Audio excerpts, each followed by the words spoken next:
Every part of this table is special. Every part is bespoke. And for these reasons, it is an expensive piece of furniture. Something quite rare in this world. There is no mass production here. It is a hand-built and beautifully made piece, and one that I hope every owner will be proud. The current design is based on a very old design by somebody called Robert Jupe, who patented his idea in 1835. And I was asked to make a copy of his table, to which I immediately replied it was far too difficult, but I was forced into it, and eventually I did do it. But then, having done that, I realized that there could be a better way to do it. This man, a wonderful man, came up with a great idea, and I don't really know how many tables were made, possibly only 50. They are now very unusual, very much sought after, and very expensive, and very rare. But anyway, this table copies the idea to some degree, but improves upon it greatly. It stores its own leaves, which Robert Jupe's didn't. It took a great many years to perfect what we have now. In fact, it took 15 years up until now. But we have now got to a stage where every table is standardized, every table is drawn in CAD, and everything has been worked out. At the heart of every table there is a slewing ring which allows the mechanism to pass through 120 degrees. At either end of that movement there is a shock absorber to absorb the shock of the whole system going round.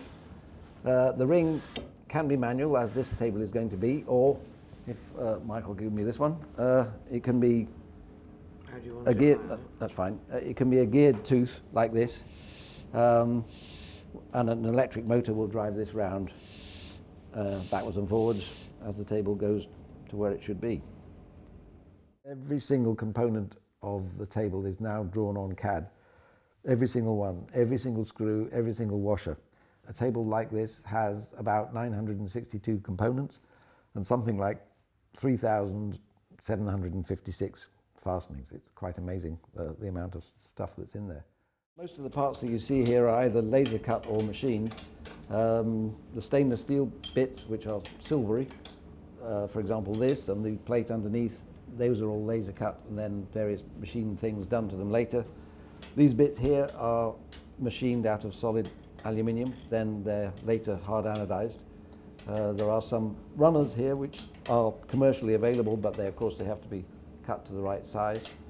Every other bit that you can see, just about every other bit, is absolutely special and designed and made only for this table. Everything is drawn in CAD before we put anything together, and hopefully everything fits, and normally it does.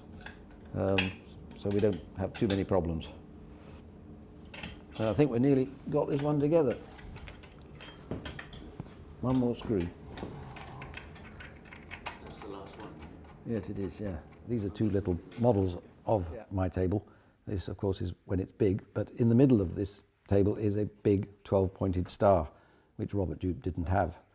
And that is really the major difference between the two. And it allows for much smaller leaves, and therefore leaves that will actually fit inside the circumference or the diameter of a smaller table. Another thing about this table is that it has 6 segments instead of 8, but also it has a skirt around it, making it round. So it is always round, whereas Robert Jupe's, I don't know whether you can, yes, you probably can see it here. When it was small, it wasn't actually round, it was faceted. And it only was truly round when it went to its full diameter, which is shown on that part of the drawing. But this table is round in both modes. The outside of the skirt is made out of solid wood and looks like this. This is CNC routed, quite a difficult thing to make. There are holes for fastenings, there are grooves and so on for inlaid runners and things like that. So it's a very complicated piece, difficult to make by hand. This is actually made out of koa, a very rare wood from Hawaii. So that was, of course, special for a client. Other parts like this are cold molded plywood with a veneer on the outside. This is a panel that goes underneath to hide mechanism. Here's another piece that's CNC routed, solid wood again. That's unfinished. This is actually teak. So we can make a table out of any timber that anybody wants, as long as we can find it. and we can find most things still. Right, the next step is to put the last leaves on, the pie-shaped leaves. So I'm going to lower the skirt first, and then bring the table almost to full size, about there, and start putting them on. Number 12 being first. 12. Yeah. Okay. Oh, I better hold it. The design of the top is more or less fixed, but it can be made out of almost any material. We actually made one out of stone a while ago, and could certainly do that again. We're making another table with a stone base at the moment. We've experimented with the idea of making a glass top even. All right, next one. Next one is 10. The number 10. Components for the top leaves look like wood. Indeed, they are wood on the outside, but on the inside, they're something entirely different. They are made out of aluminium honeycomb, which is skinned either in aluminium or fiberglass. This is overlaid with aeroply and then a veneer. Any sort of veneer can be used. It depends what a client wants. You can see that the veneer on each of these arrow leaves follows all the way through the star, or continues all the way through the star. You may be able to see the grain working in these sorts of directions. On these leaves, it is the veneer is split in the middle and bookmarked like that, so that each side is a mirror of the other. And actually, strangely, as you walk around the table, the whole appearance changes. It's quite interesting. Light and dark bits appear all the time. And this is a really lovely top. I'll make it go small again.